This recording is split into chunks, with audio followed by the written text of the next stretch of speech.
بسم اللہ الرحمن الرحیم۔ میت کی طرف سے قربانی کرنا۔ وسعت ہو تو اپنے میت رشتہ داروں کی طرف سے قربانی کرے۔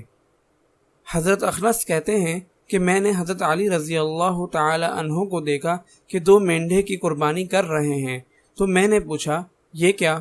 تو کہا کہ رسول اللہ صلی اللہ علیہ وسلم نے مجھے وصیت فرمائی کہ میں ان کی جانب سے قربانی کروں، تو میں ان کی جانب سے قربانی کر رہا ہوں۔ آپ صلی اللہ علیہ وسلم نے میت کی جانب سے قربانی فرمائی۔ حضرت عائشہ رضی اللہ تعالی عنہا سے مروی ہے کہ آپ صلی اللہ علیہ وسلم جو قربانی کا ارادہ فرماتے تو 2 بڑے موٹے بھورے رنگ کے سینگ والے مینڈے جو خصی شدہ ہوتے خریدتے۔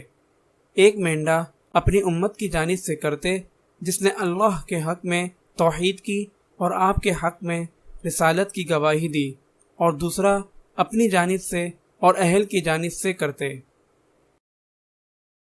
مسئلہ: صاحب نصاب اور مالدار شخص پر ضروری ہے کہ وہ پہلے اپنی طرف سے قربانی کرے، پھر اگر وسعت اور سہولت ہو تو اپنے میت رشتہ داروں جیسے باپ، دادا، بھائی، بہن، نانی، نانا وغیرہ جن کی وفات ہو چکی ہو ان کی طرف سے بھی قربانی کر لے، تاکہ ان کو بھی اس عظیم قربانی کا ثواب حاصل ہو جائے۔